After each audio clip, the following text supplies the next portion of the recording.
The rain came without warning, turning the country road into a river of mud that swallowed Tamsin's boots with every step. She clutched her worn traveling cloak tighter, the thin wool already soaked through, and her small valise growing heavier by the minute.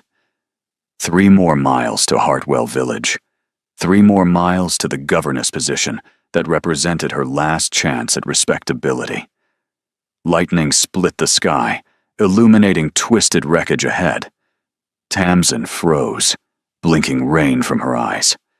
A carriage lay on its side in the ditch, one wheel still spinning lazily in the downpour. The horses were gone, probably bolted in terror. Scattered luggage dotted the muddy slope like fallen soldiers. And there, crumpled against a shattered door, was a man. She was running before she could think, her valise abandoned in the road, her useless bonnet flying from her head. The mud sucked at her boots, tried to drag her down, but she fought through until she reached him. He was breathing. That was the first thing she noticed, the shallow rise and fall of his chest beneath a coat that probably cost more than her family's annual income. Dark hair plastered to his forehead, a gash above his left eyebrow bleeding freely, mixing with the rain. "Sir." She shook him gently, then harder when he didn't respond. "Sir, can you hear me?" A groan. His eyelids fluttered.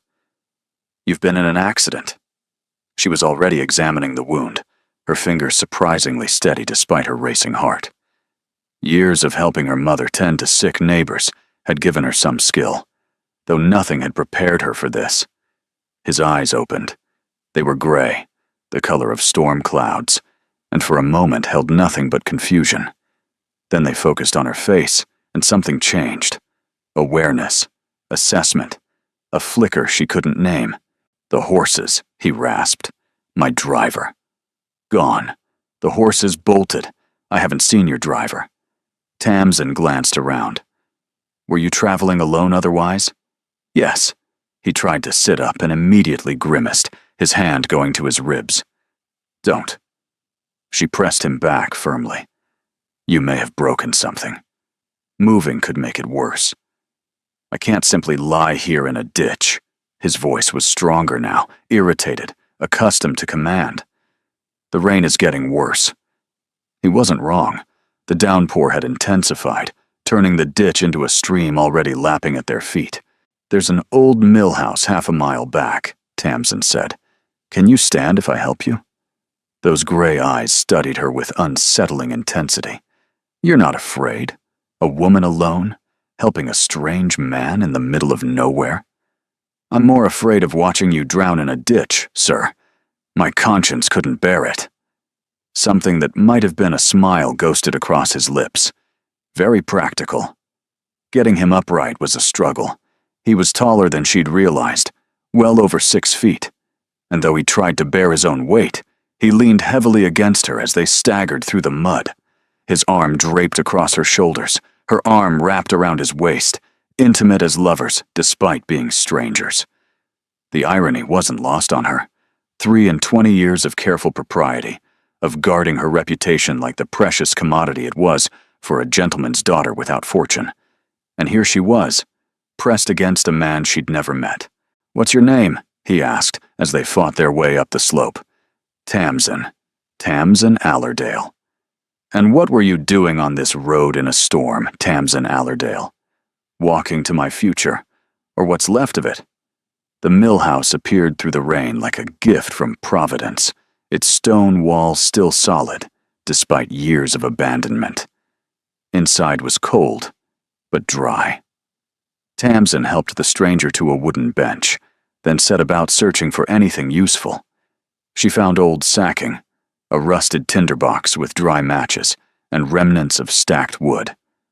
"You're remarkably competent," the stranger observed, watching her coax a small fire to life. "Desperation breeds competency, sir." She didn't look at him. "Now, let me see that wound." She cleaned the gash with rainwater and strips torn from her petticoat. He sat still throughout, those eyes never leaving her face. You have gentle hands, he said quietly. I have practical hands. There's a difference. Is there? Their eyes met, and for a moment, the storm seemed very far away. Tamsin became acutely aware of how close she was to him, of the firelight playing across his features, of the impropriety of their situation. The rain should stop by morning, she said briskly, stepping back. You should rest. And you? Someone needs to watch for your driver. His face shifted, something almost like guilt crossing his features. Miss Allerdale, I should tell you. The door crashed open. Tamsin whirled, her heart slamming against her ribs. 3 figures stood silhouetted against the storm, lanterns raised. Behind them gleamed a second carriage. Your Grace! The lead figure rushed forward. Thank God we found you. When we saw the wreckage, we feared the worst. Your Grace. The words echoed in the sudden silence.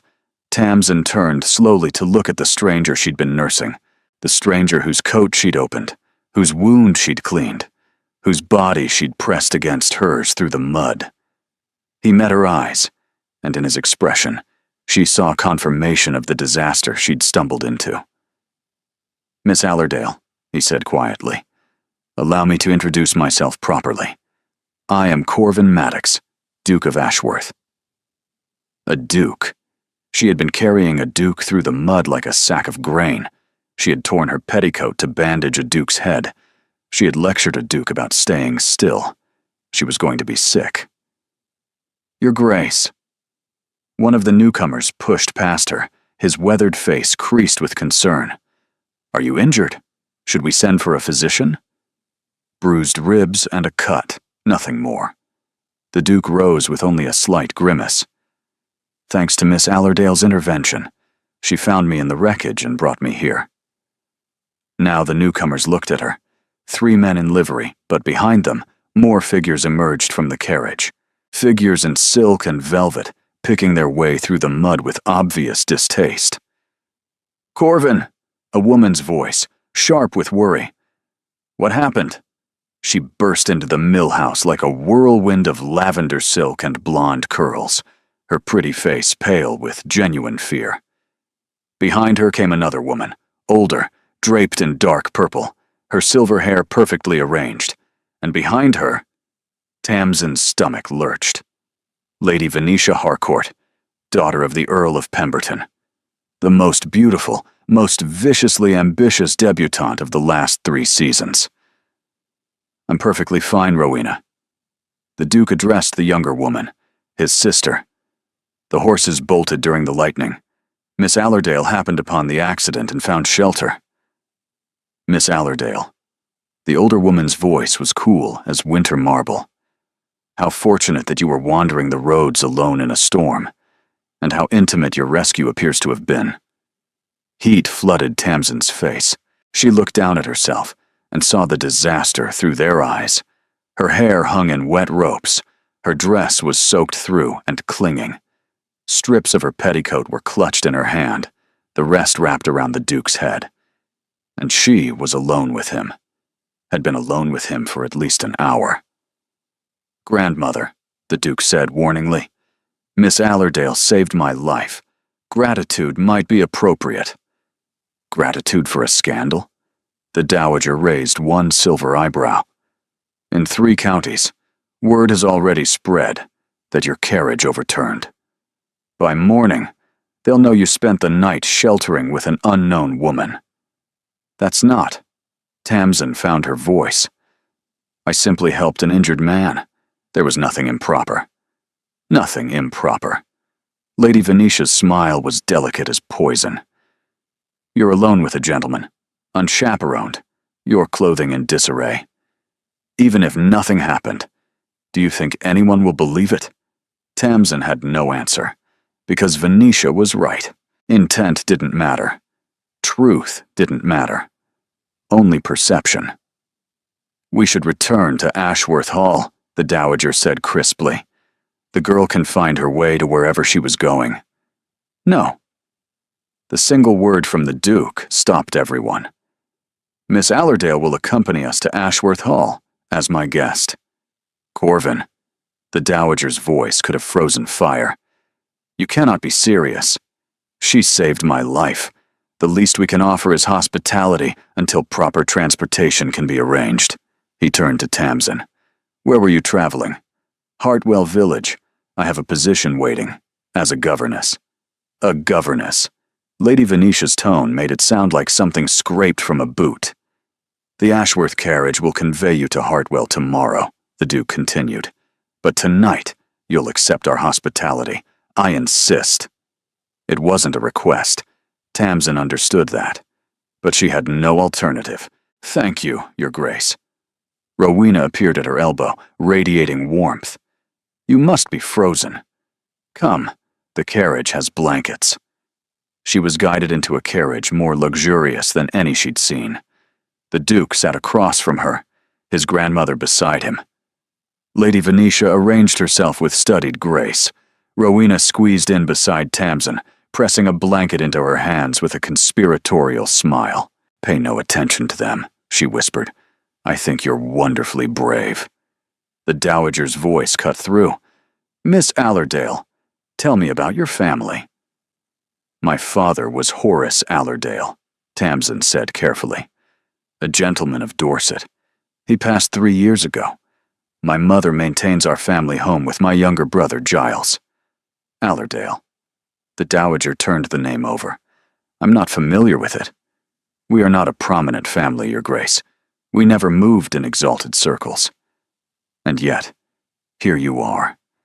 In one of the most exalted circles imaginable, through the most convenient accident. The Dowager's eyes bored into hers.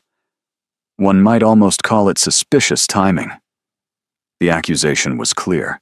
The Dowager thought she'd engineered this. With respect, Your Grace, Tamsin said, her voice steady despite fury building in her chest. I had no way of knowing the Duke would be on that road. I had no way of causing his accident.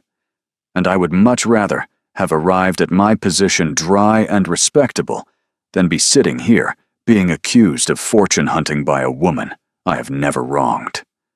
Silence fell like a hammer blow. Venetia's fan fluttered. Rowena sucked in a breath. The Dowager's face shifted between outrage and something that might have been respect. And the Duke made a sound that might have been suppressed laughter. Well, the Dowager said finally, you have a tongue in your head. I suppose that's something. They rode the rest of the way in silence, but Tamsin felt eyes on her throughout. The Dowager's calculating, Venetia's hostile, Rowena's delighted, and the Duke's watching her with an intensity that made her wonder exactly what she'd gotten herself into. Ashworth Hall emerged from the darkness like a stone giant rising from the earth. Hundreds of windows blazed with candlelight, illuminating imposing columns and ancient grandeur. Servants appeared instantly as the carriage stopped. Tamsin stepped into a world that didn't belong to her. The entrance hall alone was larger than her family's entire house. Marble floors gleamed. Portraits of stern ancestors watched from gilded frames. Mrs. Pembury, the Duke addressed the housekeeper. Please prepare the rose suite for Miss Allerdale. She'll require dry clothing, a hot bath, and supper in her room. Of course, Your Grace. And Mrs. Pembury, she is to be treated as an honored guest. The housekeeper's expression didn't flicker. Understood, Your Grace. Tamsin was ushered up sweeping stairs, down corridors hung with tapestries, and finally into a suite that stopped her breath. Pale pink silk lined the walls, delicate furniture filled the space, and through an open doorway she glimpsed a 4-poster bed. Your bath will be ready shortly, miss. A young maid with copper hair curtsied. I'm Nell. My stay. Tamsin laughed weakly. I'm supposed to leave tomorrow. Nell's expression suggested she knew more than she was saying. The water was scented with roses. The soap was French. Tamsin sank into the bath and tried to organize her chaotic thoughts. A knock interrupted her spiraling. Miss? Her Grace the Dowager requests your presence in the library, immediately. So much for tomorrow. Tamsin dressed quickly and followed Nell to the library.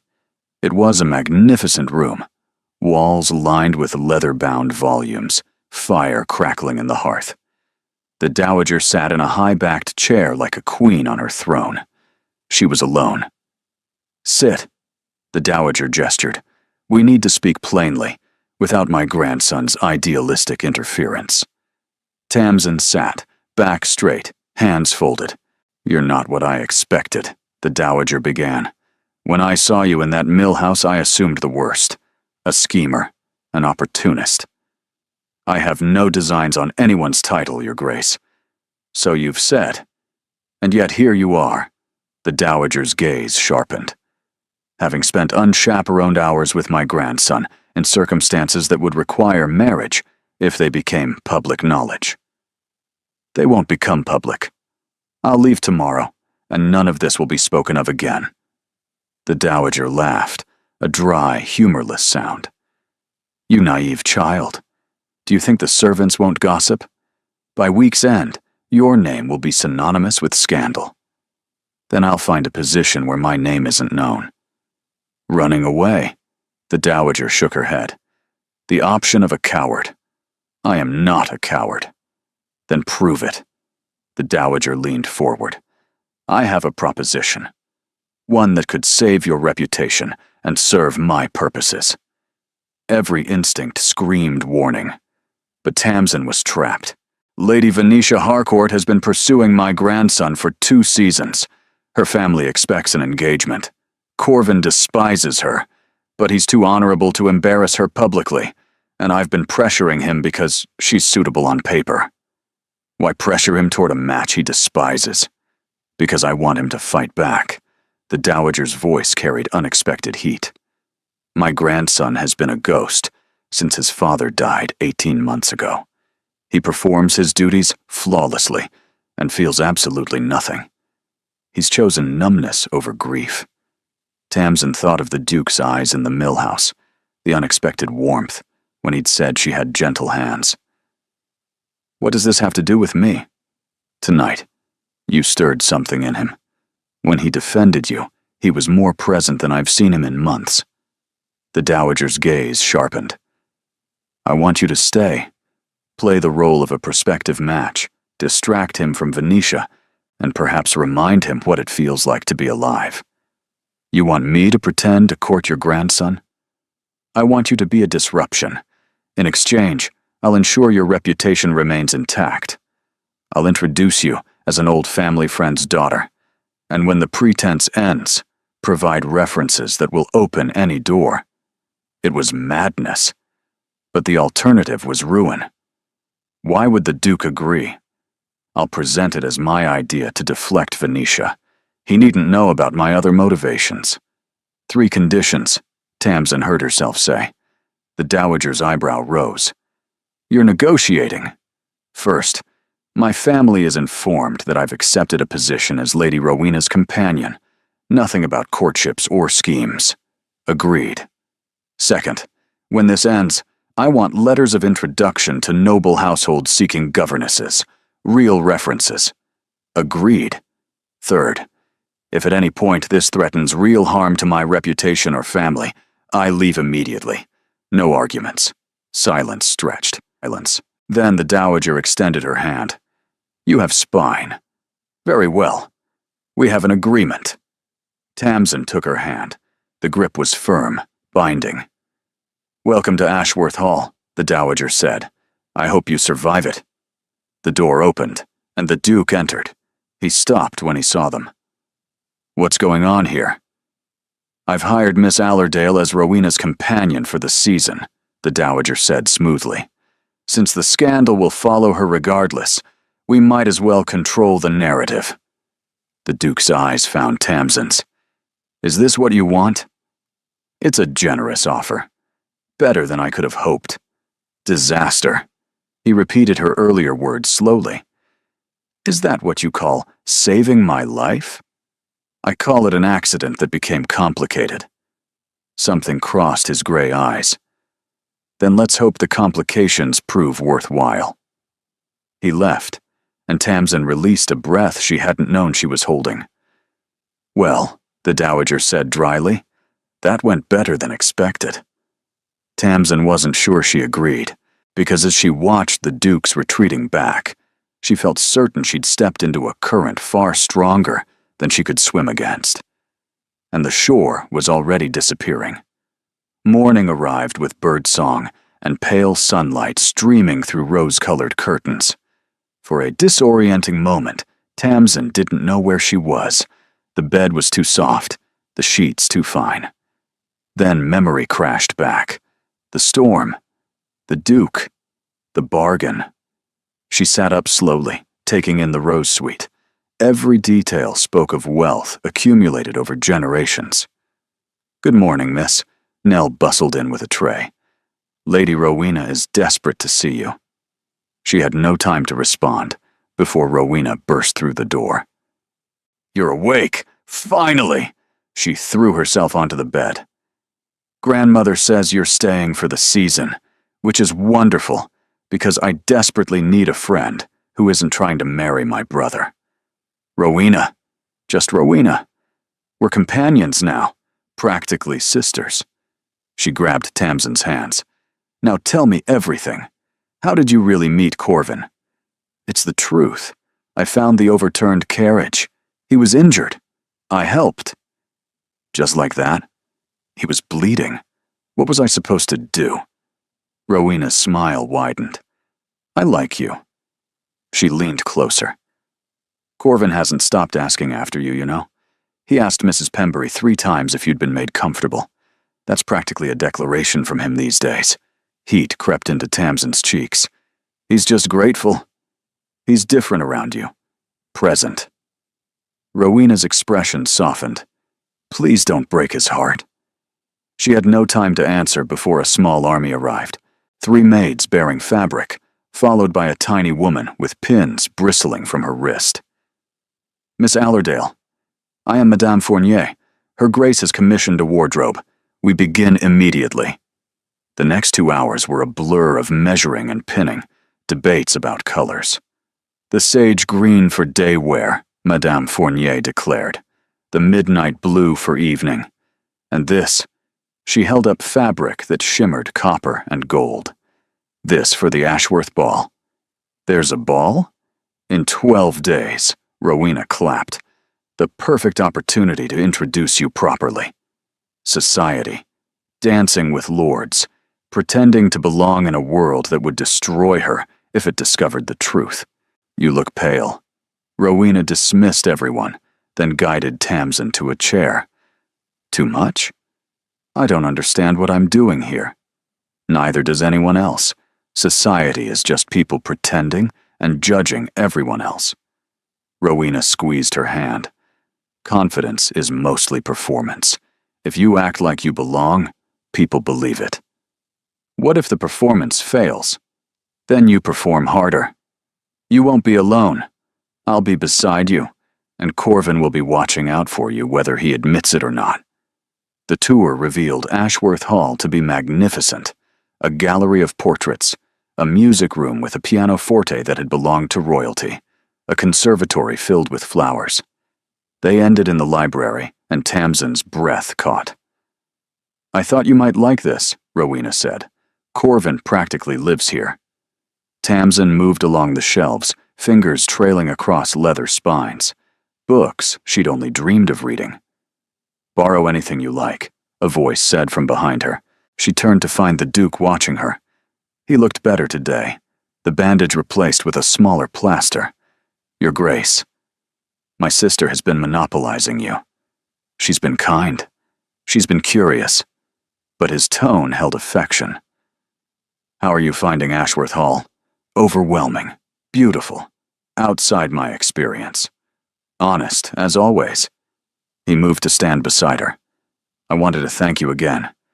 My grandmother's version was sanitized. She had reasons. She always does." A muscle flexed in his jaw. "I hope she hasn't pressured you into staying. I have my own reasons, practical ones, which are, my prospects were limited, Now I have an opportunity, references, a chance at something better. His brow furrowed. You speak very pragmatically. Pragmatism is a luxury of the poor, Your Grace. We deal with what is, not what might be. And happiness? Happiness is a byproduct, not a goal. That's bleak. It's realistic. They stood in silence. Tamsin was acutely aware of how close he was. The ball is in 12 days, he said. You'll be presented. Questions will be asked. I understand. Do you? You'll be scrutinized, possibly attacked. The Tun is not kind to outsiders. I'm not reaching for anything. I'm surviving. His eyes held hers. Then we'll make sure you survive spectacularly. The library door opened, and Lady Venetia swept in. Your Grace, I've been searching everywhere. Her gaze landed on Tamsin. Oh, Miss Allerdale. Still here, I see. Lady Venetia moved through the library like she owned it. I thought we might take a turn in the gardens, Your Grace. She positioned herself between the Duke and Tamsin. The air is so refreshing after rain. Perhaps later. Miss Allerdale and I were discussing the collection. How charming. Venetia's eyes hardened. Miss Allerdale must find it educational. Coming from modest circumstances, she's probably never seen so many books. The insult was delicate, wrapped in silk. Instead of retreating, Tamsin lifted her chin. On the contrary, my father believed education was the greatest inheritance. Our library may have been smaller, but I've read extensively in philosophy, literature, and sciences. Self-educated? Venetia made it sound like disease. How industrious. How necessary. When one cannot afford tutors, one learns to teach oneself. The Duke suppressed what might have been amusement. Venetia's eyes flashed. Well, your industry will serve you well as a governess. She turned to the Duke. It's generous of your family to offer shelter to those less fortunate. Miss Allerdale isn't charity. The Duke's voice carried warning. She's a guest.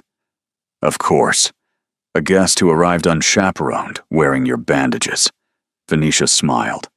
I'm sure the distinction will be clear at the ball. Lady Venetia, Tamsin kept her voice steady. My presence here threatens nothing that matters to you. You presume to know what matters to me. I observe. You want the Duke. I want employment. Our goals don't conflict. The bluntness caught Venetia off guard. You're very bold for a governess. I'm not a governess yet, and boldness is sometimes the only currency available. The Duke stepped forward. Ladies, Lady Venetia, I believe my grandmother was asking for you.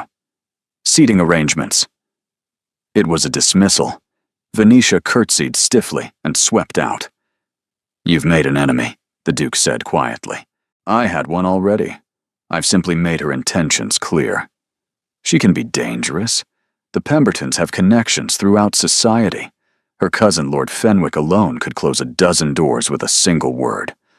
Then I'll find other doors. I've survived worse than social ostracism. Something in his face shifted, a crack in the careful mask. You don't ask for pity. Pity doesn't pay bills. And yet, here you are, accepting help. Accepting opportunity. There's a difference. She moved toward the door. I'm not here to trap you. When this ends, I'll leave with my references and trouble you no further. And if I don't want you to leave? The question hung between them. Tamsin's pulse stuttered. Then that would be a complication neither of us can afford, she said softly. Good afternoon, Your Grace. She left before he could respond. The afternoon brought new challenges. Tea with the Dowager, where Tamsin was grilled on everything. A dancing lesson, where Rowena insisted her waltz needed work. A fitting, requiring 2 hours of standing still. Dinner was formal, served in a dining room that could house an army. The Dowager presided. Lady Venetia and her mother, the Countess of Pemberton, occupied places of honor. Miss Allerdale, the Countess said, Lady Venetia tells me you're to be presented at the ball. How exciting. Yes, my lady. Though one wonders how much preparation can accomplish in 12 days. Some things cannot be taught. Breeding, for instance. Tamsin set down her fork. You're quite right. Breeding cannot be taught. Neither can it be purchased or performed. The Countess reddened. Miss Allerdale's breeding is perfectly acceptable, the Dowager interjected. The Allerdale family has been gentry for 3 generations. Respectable. Venetia's smile was poisonous. Such a useful word. As does ambitious, Tamsin replied. Or desperate. Words can be flexible. Rowena choked on her wine. You overstep, Miss Allerdale. I defend myself. There's a difference. Enough. The Duke's voice cut through. This is a dinner table, not a battlefield. Lady Venetia, Miss Allerdale is my guest. I expect courtesy. Of course, Your Grace. The meal passed in strained civility, but when Tamsin escaped to her room, her hands were shaking. She'd survived, but Venetia would not forget. The days settled into unexpected rhythm. Mornings with Rowena, learning intricate dances. Afternoons with the Dowager, memorizing names and relationships. Evenings navigating dinners, where Venetia watched for weakness. And the Duke watched her. He didn't stare. Nothing obvious. But she felt his attention like heat from a fire. When she spoke, his eyes followed. When she laughed, his features softened. He's different around you, Rowena observed on the 5th day. Looser, more present. I'm not sure what you mean. He actually smiled yesterday. A real smile. I nearly fell off my chair. Tamsin turned away. The Duke is courteous to all guests. The Duke maintains careful distance from everyone. With you, he forgets. She had no time to answer before the door opened, and the Duke appeared. Am I interrupting? Not at all. Rowena bounced up. I was just leaving. Very important correspondence. She vanished, leaving them alone. My sister has all the subtlety of a charging horse, he said dryly. She means well. She means to meddle. But affection colored his exasperation. She thinks I need saving. Do you? The question surprised both of them. He moved to the window. My father died 18 months ago. A fever that should have been survivable. I was in Yorkshire, handling a tenant dispute. By the time the message reached me, he'd been dead for 3 days. Tamsin's chest tightened. I'm sorry. Everyone's sorry. It doesn't change that I wasn't there. That his last words went to servants because his son was too busy being dutiful to be present. His voice was flat. After the funeral, my grandmother began her campaign for me to marry, as if duty could fill the hollow where grief should be. You're not hollow, he turned. How would you know? Because hollow people don't rescue strangers from accidents. They don't insist those strangers be treated as honored guests. She drew nearer, pulled despite herself. You're not hollow. You're exhausted. Pain flickered in his eyes. When my father lost his investments, Tamsin said quietly, I watched him disappear. He was there physically, but everything that made him my father drained away. He blamed himself. Was it his fault? Partly. He trusted someone he shouldn't have, but the guilt he carries is out of proportion. He punishes himself for a mistake made years ago. You're suggesting I'm letting mine become permanent? I'm suggesting you have a choice. Silence stretched between them. She was acutely aware of how close they stood. Tell me something about yourself, he said suddenly. Something no one here knows. That's not fair exchange. Consider it investment. I'm hoping for return. She shouldn't. Every instinct screamed that intimacy was dangerous, but he looked at her like she was real. I write poetry, she heard herself say. Terrible poetry. Romantic verses that would make critics despair. But I can't stop. When everything else has been taken away, making something beautiful still feels like rebellion. His face changed, something warming behind his eyes. That's admirable. It's impractical. Not everything has to be practical. He closed the distance between them. Some things are worthwhile simply because they make us feel alive. That's easy for someone with a fortune to say. Perhaps. But it doesn't make it less true. His hand lifted, hovering near her cheek without touching. You make me want to feel alive. I'm not sure what to do with that. Tamsin. The word slipped out. If we're exchanging truths, you should use my name. Tamsin? He savored the syllables. And you should call me Corvin, when we're alone. We shouldn't be alone. Probably not. But neither moved away. The door burst open. Rowena appeared, breathless. There's a visitor. For Miss Allerdale. He claims to be her brother. Tamsin's gut clenched. What?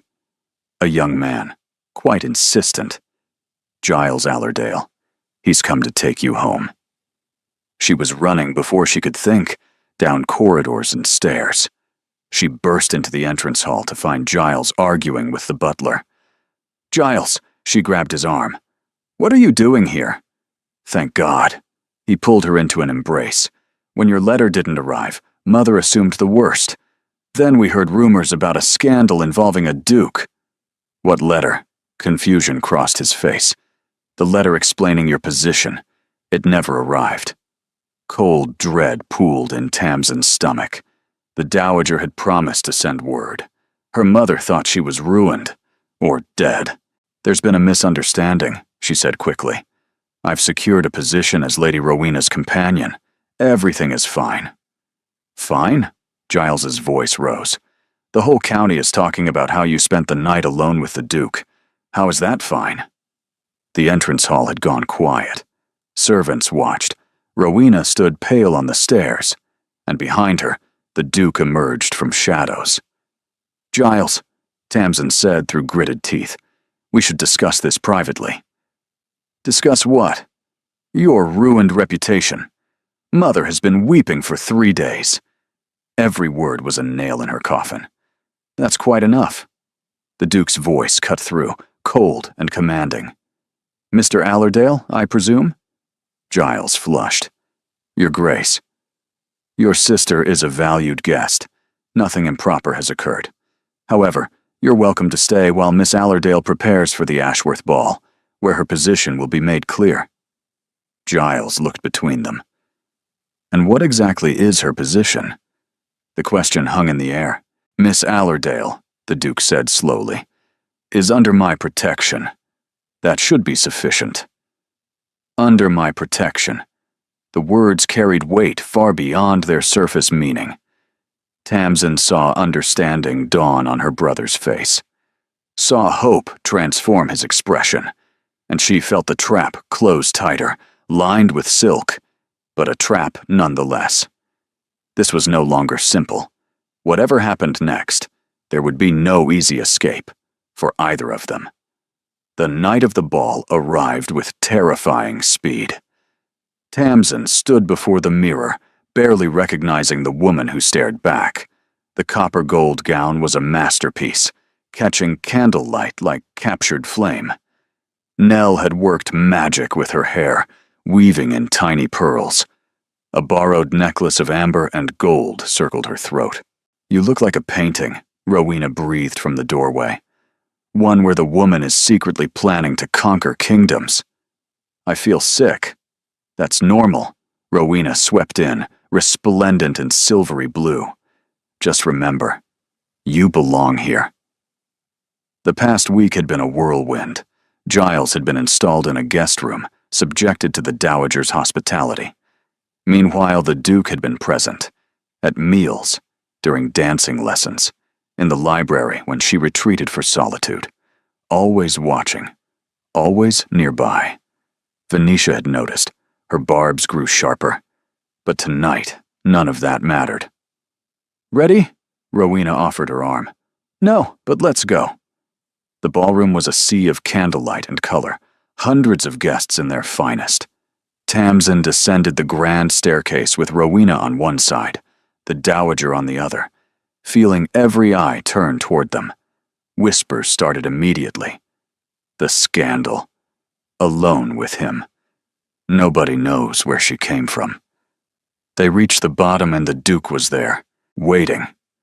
He wore formal evening dress that made him look severe and impossibly handsome. His gaze swept over her, once before settling somewhere over her left shoulder. Miss Allerdale. He bowed over her hand, and the touch of his lips against her gloved knuckles sent electricity racing up her arm. You look extraordinary. Your Grace is too kind. I'm rarely kind. I'm merely honest. He straightened, still holding her hand. May I have the first dance? The whispers exploded. The first dance was significant. Lords and ladies craned their necks.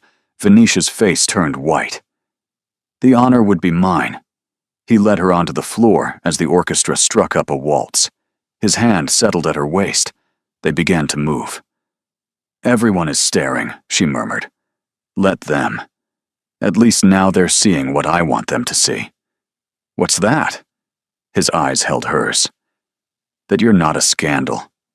You're a choice. The words hit like a physical blow. She stumbled slightly, and his arm tightened, keeping her steady. Corvin, don't. His voice was soft. Don't tell me this is complicated or impossible. I know. I've been telling myself for days. It hasn't changed anything. It should. Why? Because society disapproves? He spun her. I've spent 18 months following rules, being the perfect Duke. It's made me dead inside. Then you appeared, and suddenly, I want to be alive again. Tears pricked at her eyes. You don't know me. Not really. I know enough. I know you're brave and honest. I know you see me as a person, not a title. I know that when you're near, I forget to perform and just exist. His thumb traced a small circle against her waist. I want more time to know the rest. The waltz was ending. The watching crowd waited. After the ball, she whispered, we should talk. Properly. The garden. There's a folly near the lake. Meet me when supper is announced. It was dangerous. Improper. She nodded. The music ended. He released her with formal precision, bowing as if nothing had passed between them. The hours that followed blurred. She danced with lords whose names she forgot, navigated Venetia's attempts to monopolize the Duke. Through it all, she felt his gaze following her. When the supper announcement came, she slipped away. The garden was silver and shadow. She found the folly without difficulty, a small stone structure overlooking a gleaming lake. The Duke was already there. You came. I said I would. He moved toward her, and she met him halfway. For a moment, they simply existed in the same space without pretense. I should tell you something, he said, before this goes further. What? My grandmother's arrangement. It wasn't just about giving you a position. His expression hardened. She told me she arranged for you to stay, because she thought you might distract me. From grief, from Venetia. She's been using you. Cold washed through her. He knew. I know, she whispered. She told me the same. His face changed. And you agreed? I agreed to an arrangement that would benefit me. What she wanted from you was her business. So we've both been pawns. Yes, she held his gaze. Does it matter? What's happened between us isn't manufactured. What do you feel? The question hung between them, vast and terrifying. I feel like I've been surviving so long I forgot what living felt like, she whispered. I feel like you see me. I feel like I'm falling. He closed the distance. His hands cupped her face. Then fall with me. And he kissed her. It wasn't gentle. His mouth claimed hers with intensity that weakened her knees. Her hands fisted in his lapels, pulling him closer. When they finally broke apart, the world had shifted. This changes everything, she whispered. Yes, his forehead pressed against hers. I'm counting on it. A sound from the path made them spring apart. Footsteps. Voices. Through the Follies windows, she saw Venetia appear with her mother. She must be dealt with, the Countess was saying, before Ashworth does something irreversible. I have a plan. Venetia's voice was cold. By morning, Miss Allerdale will be exposed. I've sent word to my cousin, Lord Fenwick, about her brother's debts. When society learns she's from a family of debtors and schemers, not even the Dowager's protection will save her. Tamsin's gut turned to ice. And if Ashworth still refuses you? He won't. Once she's ruined, he'll return to respectability. To me. They moved on. Tamsin stood frozen. Tamsin. Corvin turned her to face him. Listen. She's right. Her voice cracked. Giles does owe money. Everywhere. If Lord Fenwick investigates, he'll find every shameful detail. I don't care about your brother's debts. Society will. Then we face it together. That's the only promise I need tonight. She should refuse, should protect him from the scandal. But when she looked into his eyes, she saw hope. The first hope she'd seen since they'd met. Together, she whispered, and prayed it would be enough.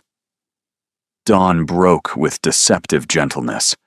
Tamsin hadn't slept. Every time she closed her eyes, she heard Venetia's voice predicting her destruction. The knock came at 9. Nell's face was pale. Miss, the Dowager requests your presence. Immediately. She hesitated. There's been talk. So it began. The morning room door was closed. Voices within, sharp and agitated. When she entered, every conversation stopped. The Dowager sat in her chair, face carved from ice. Venetia and her mother occupied the settee, barely concealing triumph. Rowena stood by the window, tears streaming. Giles slumped in a corner, devastated.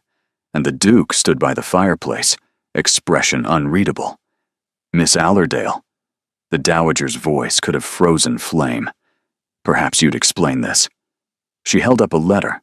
Even from across the room, Tamsin recognized the handwriting. Felix Drummond, her brother's former business partner. I don't know what that contains. Allow me to enlighten you.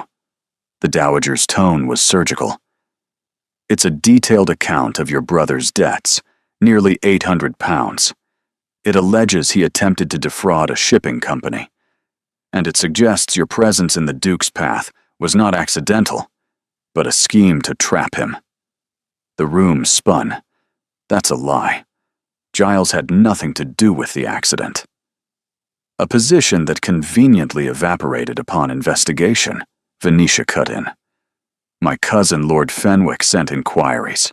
The family in Hartwell never arranged for a governess. What? Tamsin turned to her brother. Giles? His face crumpled. Tamsin, I can explain. You told me you'd arranged it. I wrote the letter. I forged it. The words came broken. I owed money to bad men. I thought if you could get away. You sent me onto a strange road with no destination. It wasn't supposed to be like this. You were supposed to reach Hartwell, and I'd send money. But Felix saw an opportunity.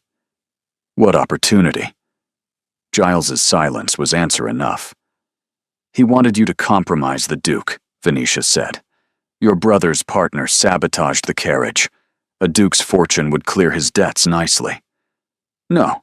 Tamsin shook her head. I didn't know. I found the wreck by chance. How convenient. The Countess smiled. The perfect defense. Ignorance. Tamsin turned to Corvin, desperate. You have to believe me. His expression was stone. The carriage, he said slowly. It was sabotaged? Apparently, the Dowager replied. Lord Fenwick found evidence. Silence fell. Tamsin felt judgment pressing down. I didn't know, she whispered. Corvin, please. Your Grace, Venetia corrected sharply. Enough, Venetia. The Dowager's voice cracked like a whip, but the damage was done. Whatever had grown between them was poisoned now. I'll leave, Tamsin said. Today. That would be best. She turned to go, then paused. I know the evidence damns me, but what I felt here was real. The gratitude, the hope. Her eyes found Corvin's. Everything was real. She didn't wait for a response. The walk to the Rose Suite was the longest of her life. Nell helped her pack in tearful silence. The carriage was waiting. She climbed in without looking back, and left Ashworth Hall behind. 3 days passed, like wounds that wouldn't heal. 3 days of her mother's silent tears, her father's resigned sighs, Giles's useless apologies.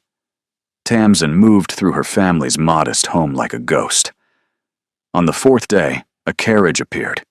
She was in the garden when she heard wheels on gravel. She didn't look up, assuming another creditor. Miss Allerdale? She knew that voice. Rowena stood at the garden gate, traveling dress rumpled. Behind her, the dowager emerged from the carriage. We need to speak with you, Rowena said. Please. I have nothing to say to your family. Not everything. The dowager approached with her usual bearing, but something was different. Softer. May we come inside? Against her better judgment, Tamsin led them to the parlor. Her mother attempted hospitality before being asked for privacy. Why are you here? Because my grandson is an idiot, the dowager said bluntly, and because I owe you an apology. Of all things Tamsin expected, that wasn't among them. I believed Venetia's accusations too readily. I was angry my plans had been exposed. After you left, I conducted my own investigation. Felix Drummond was arrested 2 days ago. He confessed everything. Tamsin's heart stopped. Everything? He sabotaged the carriage. Your brother's involvement was peripheral. Giles knew nothing of the sabotage. He genuinely believed he was sending you to a position. The dowager's expression tightened. Your brother is a fool, but not a villain. He was trying to protect you from creditors. And the forged letter? Desperation. Not malice. Felix saw opportunity in Giles's scheme and twisted it. The room seemed to tilt. Corvin knows. He's been insufferable since you left. Rowena's voice was fierce. Won't eat. Won't sleep. Locked himself in the library. He believed Venetia. He was in shock. Someone had tried to harm him, and the accusation came attached to the woman he'd started to love. Rowena's eyes glistened. It wasn't fair, but it was human. Love, the word echoed. Lady Venetia?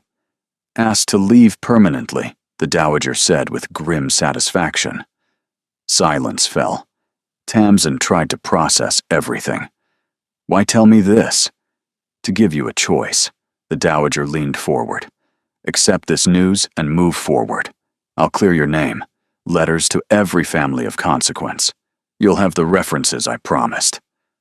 Or, return to Ashworth Hall. Face my grandson. Decide together what happens next. Tamsin thought of the kiss in the folly. The promise to face everything together. He let me go, she said quietly. He was wrong. He knows that now. The question is whether you can forgive him. Forgiveness. Such a heavy word. My family. Giles's debts. Settled. The dowager's tone was matter-of-fact. Corvin insisted, anonymously. Your brother's been offered a position in Yorkshire. Honest work. Tamsin stared. After believing I'd conspired against him. He did that the morning after you left, before he knew the truth. He said even if you'd betrayed him, your family shouldn't suffer. He said you deserved a chance at the future you'd worked for. Tears spilled before she could stop them. All this time, she'd imagined him hardened against her. Instead, he'd been fighting for her while believing the worst. I need time, she whispered. Take all you need. The carriage will wait. If you return with us, we leave within the hour. They left her alone. Her mother appeared in the doorway. Tamsin? Who were those women? A choice, Tamsin said slowly. They came to offer me a choice. What kind? The kind that terrifies me. The kind I want anyway. Her mother smiled. Then you already have your answer. Yes, she supposed she did. Ashworth Hall looked different in afternoon light, stone glowing amber. Tamsin descended from the carriage with her heart in her throat. He's in the library, Rowena whispered. Hasn't left since you went away. Tamsin climbed familiar stairs, walked familiar corridors, stopped before the familiar door. Her hand trembled as she knocked. No answer. She knocked again. Corvin, it's Tamsin. Please let me in. Silence. Then, so quiet she almost missed it. You shouldn't be here. And yet I am. Open the door. A long pause. Then the key turned, and the door swung open. He looked terrible. Unshaven, hollow-eyed, clothes rumpled. But when he saw her, something in his expression cracked open. Tamsin. She pushed past him into the library. Books pulled from shelves, papers scattered, a half-empty brandy bottle. Your grandmother told me everything, she said. Felix's confession. The truth. The truth is, I failed you. His voice was hoarse. I let them accuse you. I believed them. You were in shock. That's no excuse. No. But it's human. She moved toward him. I spent 3 days hating you, wondering how I could have been so foolish as to believe someone like you could want someone like me. He flinched. Then your grandmother appeared with the truth, and I realized something. I didn't hate you because you'd hurt me. I hated you because I'd given you power to hurt me. Because what I feel is so vast and terrifying that losing it was worse than the loss itself. What you feel. I love you. The words came fierce and certain. I love your grief and your duty, and your stubborn refusal to feel anything. I love the way you look at me like I'm real. I love that you paid my brother's debts, even when you believed I'd betrayed you. Tears streamed down her face. I love you, and I'm furious about it. He crossed the distance in 2 strides. His hands cupped her face, trembling. I don't deserve your forgiveness. No, but I'm offering it anyway. The question is whether you can forgive yourself. His forehead dropped against hers. I've been destroying myself with regret. Every moment since you left, imagining what I should have said. I should have defended you. I should have thrown Venetia out. Stop. We can't live in should have. Only what happens next. What happens next? That depends on what you want. I want you. The words were immediate, not as an arrangement or a solution. I want you as everything, as my partner, my equal, my wife, if you'll have me. The world stopped. Corvin, I know I'm asking too much. I know your trust is shattered, but I can't pretend what I feel is anything less than complete. His thumbs traced her cheekbones. I love you, Tamsin Allerdale. I love your honesty and courage and your poetry. My poetry isn't terrible. I love that you think that. A ghost of a smile crossed his face. Say yes, please. She looked at this man who had been her stranger, her antagonist, her hope, her heartbreak. She thought of all the reasons to refuse. Then she thought of the kiss in the folly, the promise to face everything together. Yes, she whispered. His kiss was everything the first had been, and more. Relief and joy and desperate need. She clung to him and let herself fall. When they broke apart, the door burst open. Rowena and the Dowager stood in the corridor. I assume this means we should prepare for a wedding? The Dowager said dryly. Yes, Corvin pulled Tamsin closer. As soon as possible.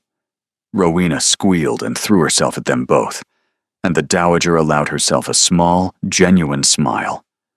The wedding was the scandal of the season, not because of whispered rumors, but because it defied every expectation. The bride wore amber silk that caught candlelight like flame. The groom stood at the altar with such naked joy that even cynics fell silent. But the true declaration came at the wedding breakfast, before 500 guests. Corvin rose, and the crowd fell silent. Most of you came expecting usual formalities. I'm going to disappoint you." A murmur rippled through the crowd. 6 weeks ago, my carriage overturned. I was injured, likely dying. A woman I'd never met found me. She didn't know who I was. She simply saw a person in need and chose to help. He turned to look at Tamsin. She dragged me through mud to shelter. She tore her clothing to bandage my wounds. And when society tried to destroy her for that compassion, she stood her ground with more dignity than any titled lady I've known. The murmurs grew. I was told she was unsuitable, not wealthy enough, not connected enough. I was told a duke should marry strategically, not emotionally. His voice hardened. I rejected that advice, because the woman who saved me showed more courage, more integrity, more genuine nobility than anyone born to a title, including myself. He lifted his glass. To my wife, Tamsin Maddox, Duchess of Ashworth, who taught me that worth isn't measured in bloodlines, who reminded me that choosing love is the bravest thing any of us can do. Stunned silence. Then Rowena stood, glass raised, tears streaming. The dowager followed. One by one, the entire room rose. Tamsin stood on trembling legs. Corvin crossed to her side. "You didn't have to do that," she whispered. "I wanted everyone to know exactly who you are." She laughed, and he pulled her into a kiss entirely inappropriate for such a formal gathering. The crowd erupted in cheers. When midnight came and guests departed, Corvin led her to a quiet balcony. Tired? Exhausted? Overwhelmed? This morning I was nobody. Tonight I'm a duchess. You were never nobody. He pressed a kiss to her hair. Now the rest of the world knows. They stood in comfortable silence. "What happens now?" Tamsin asked. "Now we live." His voice was soft but certain. Not performing duty or surviving scandal. Just living. Together. I'd like that. She kissed him then, soft and sweet and full of promise. And somewhere distant, the clock struck midnight, marking the end of one story and the beginning of another. 5 months later, spring had transformed the countryside into a tapestry of green and gold. Tamsin stood at the library window, watching blossoms drift like pink snow. So much had changed since that stormy night. She was a duchess now, equal partner to a man who still looked at her each morning as if he couldn't believe his luck. Venetia had married a baron of modest fortune, far from the glittering future she'd schemed for. Giles was thriving in Yorkshire. Their parents had moved to a comfortable cottage on the Ashworth estate, and Tamsin had found something she'd never dared dream. Home. "You're thinking deep thoughts," Corvin said, slipping an arm around her waist. "The crease between your eyebrows gives it away." "I'm remembering, the night I found you, how frightened I was. You saved my life that night, in more ways than one. You saved mine, too." They stood in comfortable silence. Then Corvin withdrew a small, worn book. "I found something, tucked behind volumes my father collected." Tamsin took it carefully. A journal, bound in faded leather. She opened it to a marked page. The handwriting was elegant, but hurried. "Today I met the woman I'm going to marry," she read aloud. "I don't know her name yet, but when our eyes met, something shifted, something permanent. My mother will disapprove. Society will talk. I don't care. Some things are worth every obstacle. Love is worth it." Her voice faltered. "My father wrote that the night he met my mother." Corvin's eyes glistened. I never knew he felt so certain. He was right. Tamsin closed the journal. Love was worth it. "Yes." He pulled her close. "I spent 18 months believing I had to earn happiness through duty, but it doesn't work that way. What does? Choosing someone, being chosen, facing everything together." She thought of that frightened woman on the muddy road. She'd never imagined the path that choice would open. My father used to say, "Character is revealed in crisis," she said softly. I never understood until you. Until what? Until I saw who you became when everything fell apart. You chose kindness even when you believed you'd been used. That's who you are. He kissed her then, deep and thorough. When they broke apart, she retrieved a small package. A gift. To commemorate. Inside was a miniature painting showing a country road in a storm, an overturned carriage, and a woman kneeling beside an injured man. I wanted us to remember where we started, she explained.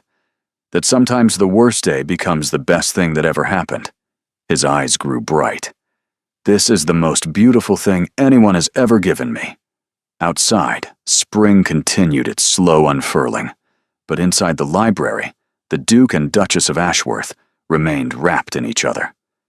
The road that had brought them together was muddy and storm-torn, but standing here now, Tamsin wouldn't have changed a single step, because every step had led to this.